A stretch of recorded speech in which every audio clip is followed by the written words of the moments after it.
Within the colony of Connecticut, in church records dating from 1647 to 1685, a grim tally was executed, over 300 wills in the small settlement of Newfield. All were processed through the hands of the same three men, each bearing the surname Pemberton. What historians would find so unsettling was not merely the number, but the terrible discovery made beneath the floorboards of the Pemberton family home. Hundreds of tiny glass vials were found, holding residues of belladonna and opium, placed beside journals that detailed the divine visions of dying colonists. Visions which, with mysterious convenience, served to benefit the growing fortune of the Pemberton family. 23 individuals perished within days of putting their names to these wills, all while in the throes of what witnesses could only call a rapturous communion with the divine. Fearing a scandal that would shatter public faith in colonial institutions, the authorities who uncovered these records reportedly sealed them away. Before we proceed further with the dark chronicle of the Pemberton family, if your courage is sufficient to hear these grim historical truths, ensure you subscribe to our channel. This content is not suited for all, only for those with a genuine desire to comprehend the shadows that lurk within America's past. Tell us in a comment which state you are listening from. I am curious to know the reach of these lost tales. Now, we return to colonial Connecticut, where our story has its beginnings. The case lay buried in historical archives until 1998, when a researcher from Yale stumbled upon the documents and started assembling the pieces of what may stand as early America's most sinister case of systematic inheritance fraud. Something especially chilling was noted by the researcher. The Pembertons kept records of their victims' final moments with meticulous care, including transcriptions of their drug-induced speech, which revealed a pattern of careful manipulation achieved through religious suggestion. What follows is the true account of the Pemberton family and their scheme, lasting decades, of manipulation, deception, and finally, murder. In their quest for power and wealth, did the Pembertons merely exploit medical ignorance and religious fervor? Or was there at work in colonial Connecticut something more sinister? The truth, as you will discover, is far more disturbing than what most historical accounts have dared to reveal.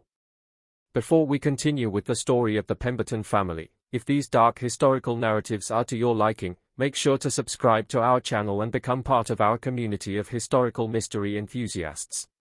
Leave a comment informing us which state you are listening from.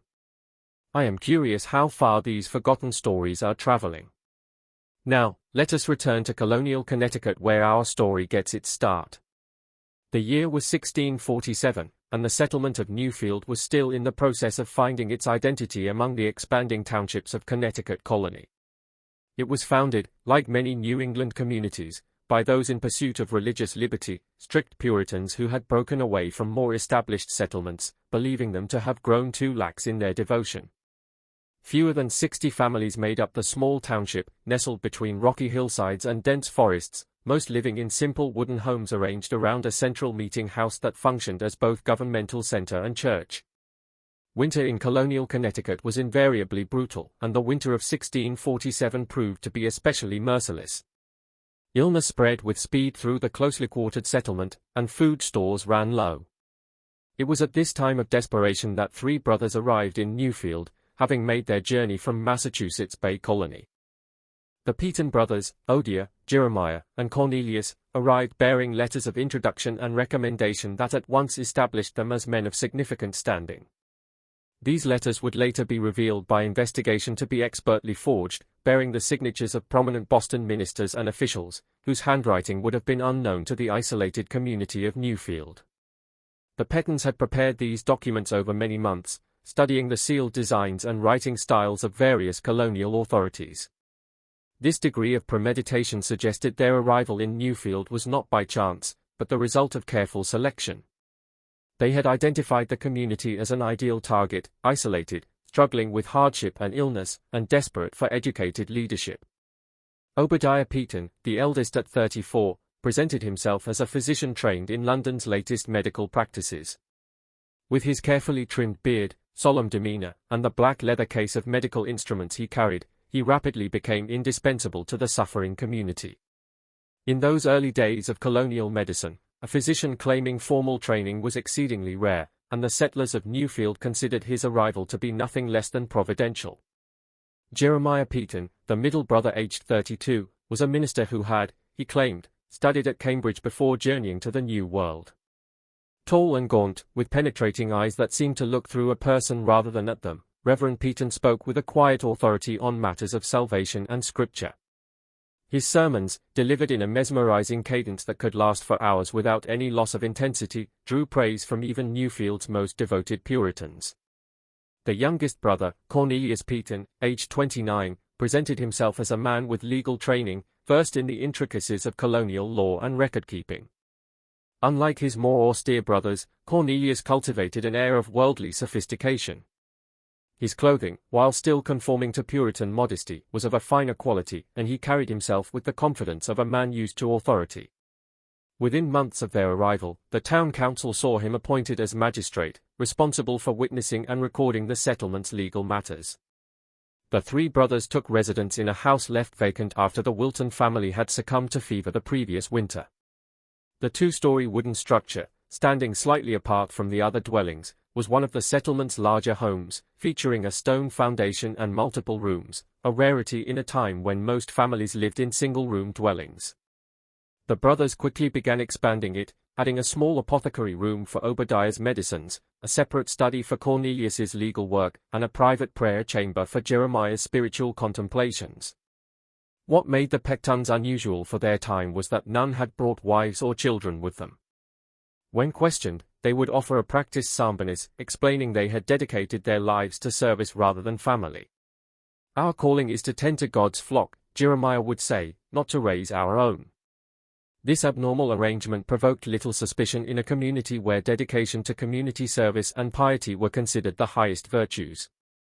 The brothers established themselves with speed as pillars of the community. Obadiah tended to the sick with tireless dedication, often spending days at the bedsides of those suffering from the various illnesses that plagued colonial settlements. Jeremiah provided spiritual comfort, his scriptural readings and prayers brought peace to the afflicted and their families. Cornelius ensured all legal matters, from contracts to property disputes, were handled with meticulous attention to detail. It was goodwife Sarah Holcomb who first benefited from what would later become known as the Pembertons' spiritual preparation for death. As the widow of one of Newfield's founding families, Sarah had inherited a considerable property on the settlement's eastern edge, 60 acres of cleared land with a sturdy house, a barn, and various livestock. When she fell ill with what Obadiah diagnosed as consumption of the lungs, the three brothers took a special interest in her care. For weeks they visited her daily, Obadiah administering various powders and tinctures to ease her earthly suffering, Jeremiah reading scripture and leading her in prayer, and Cornelius ensuring her worldly affairs were properly ordered. The other settlers observed nothing suspicious in this attention. After all, Sarah was a wealthy widow without close family, and it seemed only proper that the community's leaders should ensure her comfort in her final days.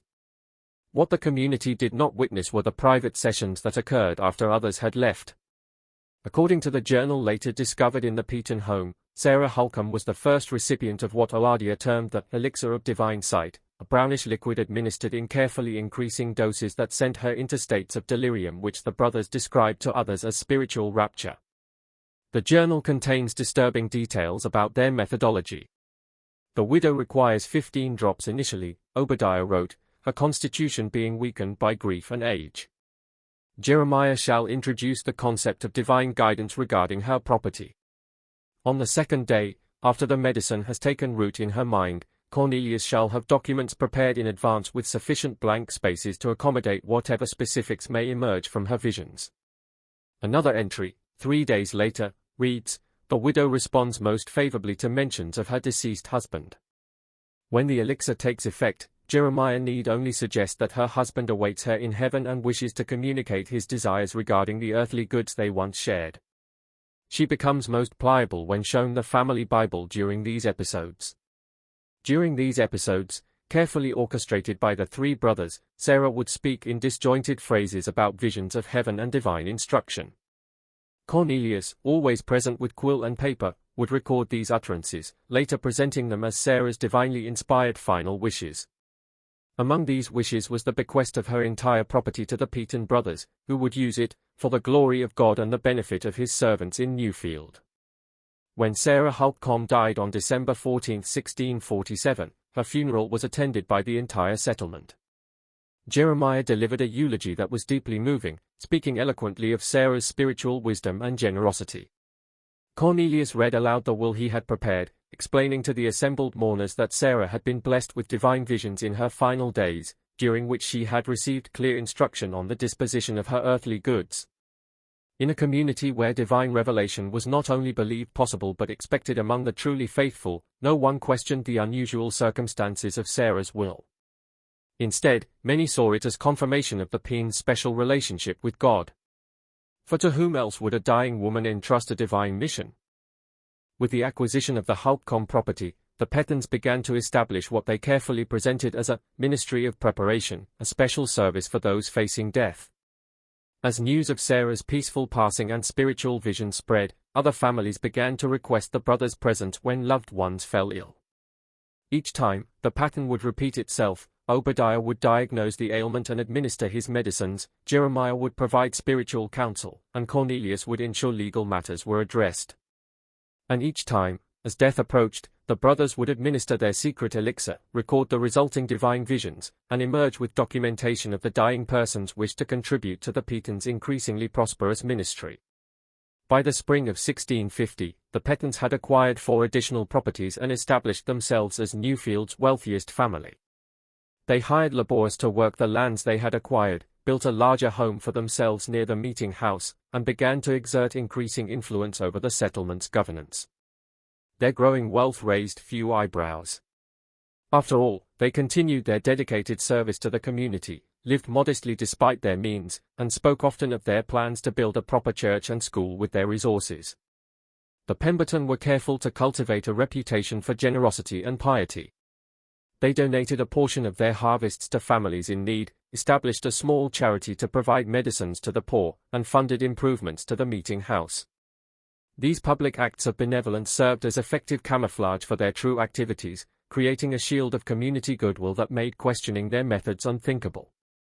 They were particularly clever in how they managed suspicions.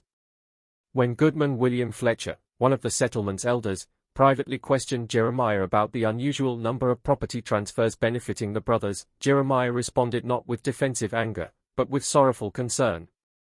According to witness accounts later collected, Jeremiah suggested that such doubts might indicate a weakness of faith and offered to pray with Fletcher for strength against the devil's attempts to sow discord. The psychological manipulation was masterful. Fletcher left the conversation feeling ashamed of his suspicions rather than justified in them. The brothers also instituted what became known as Testimony Sundays, special worship services where they would invite those who had witnessed the divine visions of the recently deceased to share their experiences with the congregation. These public retellings served multiple purposes, reinforcing the legitimacy of the Pembertons' claims, creating peer pressure against questioning such sacred experiences, and implicitly warning others that any expression of doubt would be seen as an attack on the spiritual testimony of respected community members. Their careful building of both social and financial capital created a position within the community that was nearly impenetrable. By 1655, Jeremiah had been officially appointed as the settlement's minister. Cornelius served as both magistrate and record keeper for all official transactions, and Oadiah's medical authority went unquestioned. They had effectively gained control of Newfield's spiritual, legal, and physical well-being, a position that allowed them to continue their scheme with minimal risk of exposure. The pattern might have continued indefinitely had it not been for the arrival of Constance Pemberton in the summer of 1664. 17 years after the brothers had established themselves in Newfield, a carriage arrived bearing a young woman of about 16 who introduced herself as Oadiah's niece. With her came a letter explaining that she was the daughter of a 4th Pemberton brother who had remained in England and recently died, leaving Constance in the care of her uncles in the colonies. Tall and slender with the same penetrating eyes as Jeremiah but a warmth the brothers lacked, Constance quickly became a beloved figure in Newfield. Unlike her stern, reserved uncles, she was eager to assist neighbors with chores or child care and quick to smile. She attended prayer meetings dutifully, but showed none of the zealous intensity that characterized her uncle Jeremiah's faith. Instead, she exhibited a quiet, personal devotion that many found refreshing. Constance's arrival marked a turning point in the Pemberton narrative. For the first time, an outsider was living within the private world of the 3 brothers, observing their habits and conversations in unguarded moments. Although they maintained their public personas in her presence, the close quarters of colonial living made complete secrecy impossible. The brothers initially viewed Constance's arrival with mixed reactions, as documented in their private correspondence found years later. Obadiah saw her as a potential liability, writing to his brothers, "The girl observes too much and asks questions that reveal a dangerous cleverness." Jeremiah, ever conscious of appearances, noted that, "having a young female relative in our household will deflect certain questions about our lack of wives and add to our appearance of familial respectability." Cornelius, the most pragmatic, recognized both the risk and opportunity. "We must either secure her loyalty absolutely or ensure she has no opportunity to damage our position. Her inheritance from her grandmother presents a substantial opportunity if properly managed." For her part, Constance appears to have been genuinely grief-stricken by her father's death and initially grateful for her uncle's acceptance. Her early letters to a childhood friend in England, discovered in the 1990s in a private collection, describe her uncles as stern but not unkind, and the community of Newfield as pious to the point of severity but welcoming in their fashion. According to accounts later pieced together, Constance's first suspicions arose approximately 3 months after her arrival when she discovered a hidden compartment in Obadiah's medicine chest while cleaning his study. Inside were vials containing substances different from those he used in his regular practice, labeled in a code she didn't understand. When questioned, Obadiah sharply reprimanded her for snooping and warned her never to touch his special medicines, explaining they were dangerous compounds for research purposes only. The incident might have been forgotten had Constance not witnessed what occurred at the Thatcher farm the following month. Thomas Thatcher, one of the settlement's more prosperous farmers, had fallen ill with a fever that Obadiah declared was likely fatal. As was now customary, the 3 brothers attended to him in his final days. Constance, who had accompanied them to help care for the Thatcher children, observed through a partially open door, as Obadiah administered a dark liquid that was not among his regular medicines. Within an hour, Thomas Thatcher began to speak in disjointed sentences about angels and divine messengers, his eyes wide but unfocused. Cornelius, sitting beside the bed with paper and quill, recorded every utterance, occasionally asking leading questions. "And does the Lord show you who should tend to your northern fields, Thomas? Or has he revealed who should receive the mill you built last spring?" Disturbed by what she had witnessed, but uncertain of its significance, Constance began to pay closer attention to her uncle's activities. She noticed patterns, how they selected which dying individuals received their special attention, focusing primarily on those with significant property and few direct heirs, how Obadiah would carefully adjust the dosage of his spiritual elixir based on the subject's size and constitution, how Jeremiah would interpret the resulting delirious ramblings through a spiritual lens, and how Cornelius would transform these interpretations into legally binding documents. Despite her growing suspicions, Constance remained silent. As an orphaned young woman in colonial New England, her position was precarious. Her uncles provided her with shelter, food, and a respected place in the community. To speak against them, especially without concrete evidence, would not only jeopardize her security, but might well be dismissed as feminine hysteria or worse, as evidence of a troubled spirit in need of correction. Instead, she began her own careful investigation, noting dates and names in a small journal she kept hidden beneath a loose floorboard in her room. She volunteered to help Cornelius organize his papers, allowing her access to the growing collection of wills and property transfers that had benefited her uncles over the years. She assisted Obadiah in his apothecary, learning to recognize the preparations he made only for certain patients, and she listened attentively during Jeremiah's private conversations, gathering fragments of information about their methods and intentions. The turning point came in the winter of 1665, 18 months after her arrival in Newfield. A heavy snowstorm had confined the household for several days, and the brothers had departed for an urgent call to a dying elder despite the weather, leaving Constance alone in the house. Seizing the opportunity, she conducted a thorough search of the home, focusing on areas the brothers kept secured. In the cellar, behind a false wall concealed by stacked firewood, Constance discovered a hidden room containing the evidence of her uncle's activities. Shelves lined with vials and jars of various substances occupied one wall. Another held stacks of journals dating back to their arrival in Newfield, detailing in clinical precision the treatments administered to dozens of dying colonists and the resulting visions that had enriched the Puritan brothers. The hidden chamber revealed a laboratory far more sophisticated than anything that should have existed in colonial New England: glass distillation equipment, botanical specimens preserved in alcohol, and carefully labeled containers of raw materials showed that Obadiah's medical knowledge went far beyond the rudimentary practices of frontier physicians. Among the equipment were several items that later historians would identify as having been stolen from university collections in England, suggesting that the Puritans' criminal activities predated their arrival in the colonies.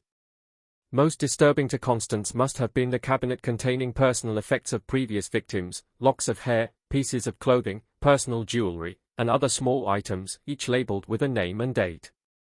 These weren't merely trophies.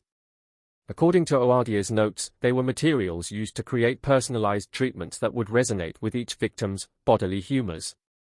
The level of calculated predation evidenced by this collection suggests a psychological detachment that goes beyond simple greed. But most disturbing was a ledger in Cornelius's meticulous handwriting, listing properties acquired, their values, and calculations of total wealth accumulated through their scheme. The final page included an entry that chilled Constance to her core: CP inheritance from maternal grandmother, to be secured upon her 18th year. The initials matched her own, and with a shock of realization, Constance understood that she herself was intended to be their next victim. The heavy snow and her uncle's absence gave Constance precious time to consider her options. She copied key evidence into her journal, replaced everything as she had found it, and formulated a plan for escape. According to her journal, she intended to flee to Hartford as soon as weather permitted, taking her evidence to the colonial authorities there. But the winter of 1665 to 1666 was one of the harshest on record in New England. Snow continued to fall for weeks, making travel impossible. By the time paths were passable again, Constance had observed several more deathbed ministrations and gathered additional evidence of her uncle's methods. She had also noticed a subtle change in their behavior toward her: more questions about her health, discussions of her future, and comments about her maternal grandmother's estate that awaited her upon reaching adulthood. Most alarming was finding Obadiah examining her personal belongings one evening, including the hairbrush and drinking cup she used daily. When questioned, he explained he was concerned she might be showing early signs of the melancholy that had afflicted her father and wished to prepare preventative treatments. The explanation, delivered with practiced concern, only deepened her determination to escape.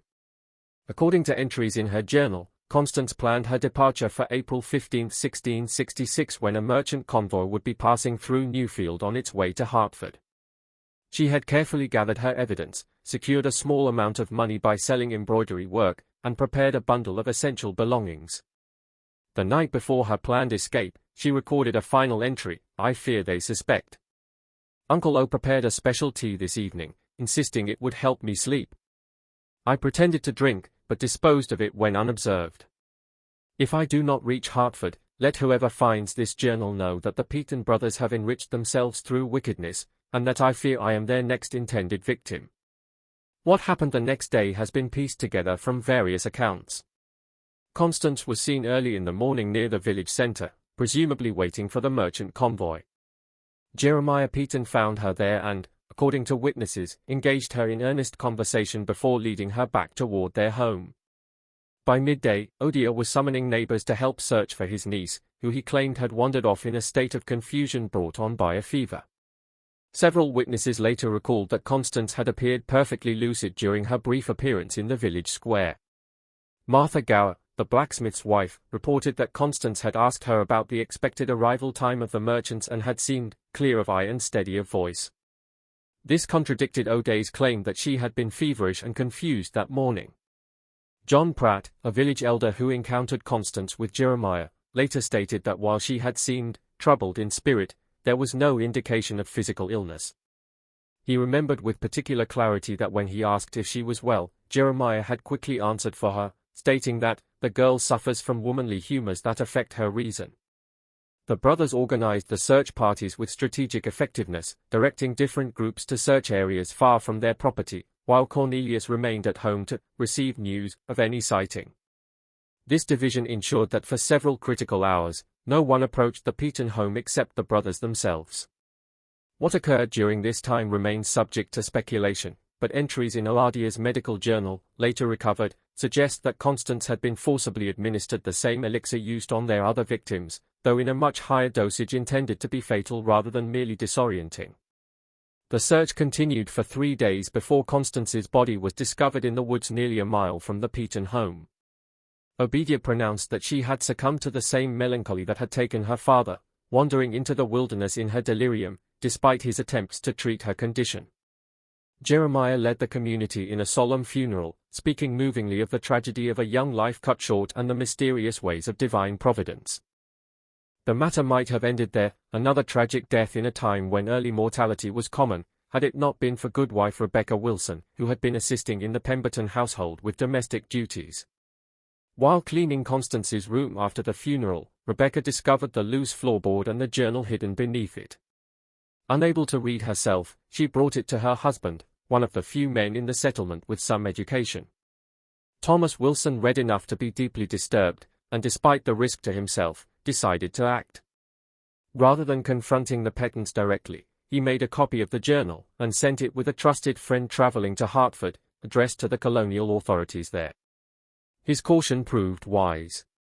2 weeks later, Thomas Wilson fell suddenly ill after dining at the Pembertons' home, where he had been invited to discuss legal matters.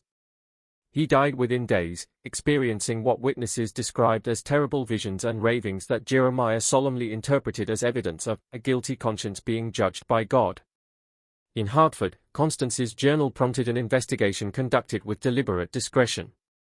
Officials were wary of making accusations against men of the Pemberton standing without incontrovertible evidence, particularly given the religious nature of the community and the brothers' reputation for piety. The investigation proceeded slowly, gathering testimonies from former residents of Newfield who had relocated to other settlements and comparing the unusual pattern of inheritance that had benefited the Pembertons over nearly 2 decades.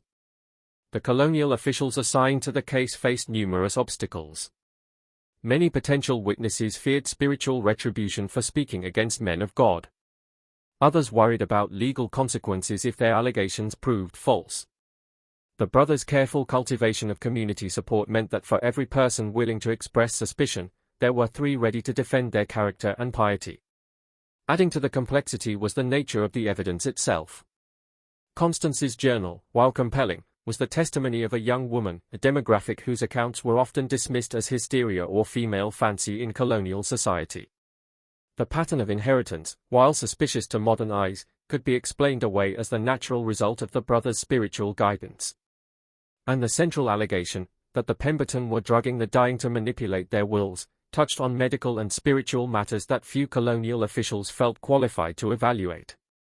Determined to build an irrefutable case, the Hartford authorities dispatched an undercover agent to Newfield in early 1667. Presenting himself as a wealthy merchant suffering from a mysterious wasting illness, Thomas Bradford took lodging in Newfield and predictably came under the care of Dr. Oadia Pemberton. Bradford's reports, sent secretly to Hartford, confirmed Constance's allegations, detailing how Obadiah administered strange-tasting medicines that induced confused states during which Jeremiah would guide conversations towards spiritual matters and property disposition while Cornelius prepared documents for signature.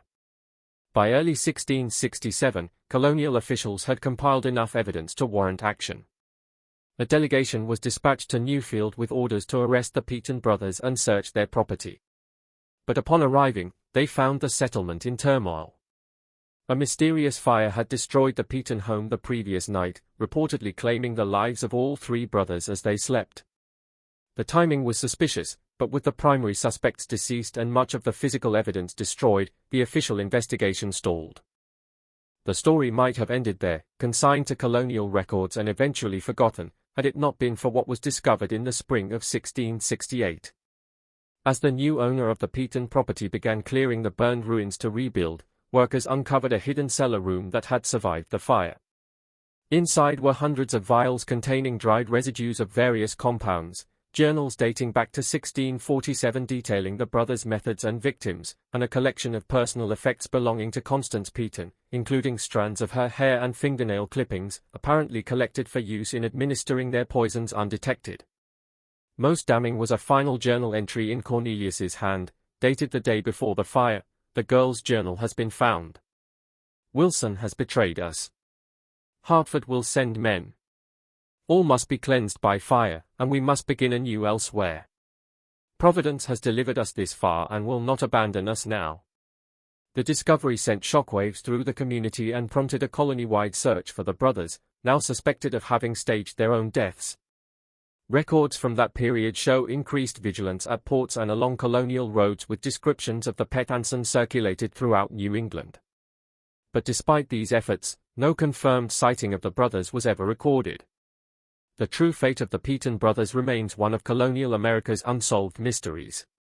Some historical accounts suggest they may have fled to the southern colonies or even returned to England under assumed identities. Others propose more mundane explanations, that they did indeed perish in the fire, perhaps by accident while attempting to destroy evidence, or that they were secretly captured and executed without public record to avoid a scandal that might undermine religious authority in the colonies. Colonial records from Virginia provide an intriguing possibility. In 1670, three brothers named Preston established themselves in Jamestown, opening an apothecary, a legal practice, and a small chapel, respectively. Descriptions of these men match the approximate ages and appearances of the Pembertons. More tellingly, their arrival coincided with a series of deaths among wealthy colonists who reportedly experienced divine visions before signing new wills. When authorities began investigating these deaths in 1673, the Prestons disappeared overnight, leaving behind a hidden room containing equipment strikingly similar to that described in the Newfield investigation. Similarly, parish records from Bristol, England, document the arrival of three brothers named Penworth in 1675, men of middle age who claimed to be returning from the colonies with substantial wealth. These men established themselves quickly in Bristol society, with one becoming a respected physician, another joining the clergy, and the third practicing law. The Penworths were known for their charitable work with the dying, particularly those of means without direct heirs. Their activities ceased abruptly in 1683 when a fire destroyed their shared home, another convenient conflagration that left no bodies to identify. Whether these were the same men operating under different names remains speculative, though the pattern of behavior, the complementary skills, and the convenient disappearances suggest a tantalizing possibility that the Pemberton continued their scheme for decades after fleeing Newfield, adapting and evolving their methods across different jurisdictions. What is certain is the impact of their scheme on the development of legal practices in Connecticut colony. In 1670, the colonial legislature passed what became known as the Witness Statute, requiring multiple unrelated witnesses for any deathbed will changes and prohibiting those who stood to benefit from serving as witnesses. The statute specifically referenced prevention of fraud through false claims of divine revelation, a clear response to the Pembertons' methods. The Pemberton case faded from public memory over subsequent generations, preserved mainly in legal records and occasional references in private correspondence. By the mid-18th century, it had become little more than a cautionary tale told to law students and medical apprentices about the potential for abuse when spiritual authority, medical knowledge, and legal power were combined without proper oversight. If you're finding this historical account as disturbing as I do, take a moment to hit the like button and subscribe to our channel for more forgotten tales from America's dark past. I'd be interested to know in the comments if you've ever heard of similar historical cases of exploitation under the guise of religious authority. Now, let's continue with what historians have uncovered about the aftermath of the Pemberton scandal. The story might have remained buried in colonial archives had it not been for Dr. Elizabeth Hawthorne, a Yale historian specializing in early American medical practices. In 1998, while researching the development of palliative care in colonial New England, Dr. Hawthorne discovered references to the Pemberton case in the personal papers of Jonathan Edwards, the famous 18th-century theologian who had apparently used the case as evidence in his private writings about the dangers of false spiritual claims. Intrigued, Dr. Horn began a systematic search through Connecticut's colonial records, eventually uncovering the original investigation documents in a misfiled archive box at the Connecticut Historical Society. The materials included copies of the Pembertons' journals, witness testimonies, and, most valuably, Constance Pemberton's personal journal, which had been preserved as evidence. What makes the Pemberton case particularly significant to historians is not just the brothers' scheme itself, but what it reveals about the intersection of medicine, religion, and law in colonial America. The brothers exploited a society where these three domains were still tightly interwoven, using each to reinforce their authority in the others. Their medical knowledge gave them access to the dying, their religious standing protected them from suspicion, and their legal authority allowed them to formalize their fraudulent acquisitions. Modern analysis of the journal description suggests that the Pembertons' Elixir of Divine Sight was likely a sophisticated combination of opium, belladonna, and possibly other psychoactive plants native to New England. The dosages were carefully calculated based on the victim's weight and constitution, designed to induce a specific state of delirium, coherent enough to speak, but disconnected enough from reality to be highly suggestible. Dr. Melissa Thornton, a medical historian at Johns Hopkins University who analyzed the formula descriptions in 2002, noted that the combination shows a surprisingly advanced understanding of neurochemistry for the 17th century. What makes the Pembertons' concoction particularly sophisticated wasn't just the ingredients, but the precise ratios and administration methods, Dr. Thornton wrote. They had developed what amounts to an early truth serum combined with a hallucinogen, calibrated to produce a very specific cognitive state in which subjects remained verbally responsive but highly suggestible with diminished critical thinking. The formula appears to have been refined through careful observation and experimentation. Early journal entries show numerous adjustments to the mixture with notations about the effects of various ratios on different subjects. Increased tincture of belladonna by 5 drops for the Henderson widow resulted in more vivid visions but excessive physical agitation. Return to previous formulation but extend preparation period by 2 days for similar subjects, reads one entry from 1651. Particularly disturbing is evidence that the brothers conducted deliberate experiments on unwitting subjects. Several journal entries describe administering different variations of their elixir to traveling strangers who sought shelter with them for a night, noting the effects and refining their formula based on the results.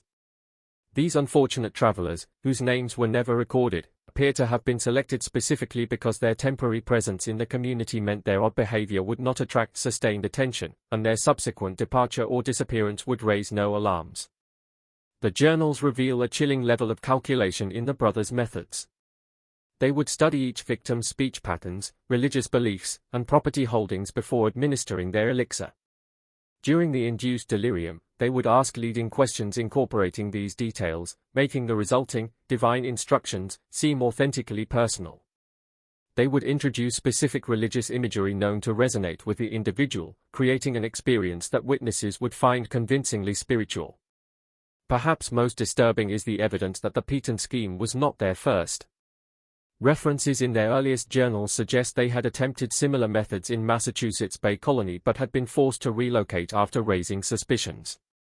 This pattern of calculated movement and adaptation indicates a level of premeditation that transcends opportunism, suggesting instead a carefully designed criminal enterprise disguised as religious service. The case of the Pemberton brothers serves as a dark reminder of how authority, particularly when wrapped in the mantle of religion, can be manipulated for personal gain.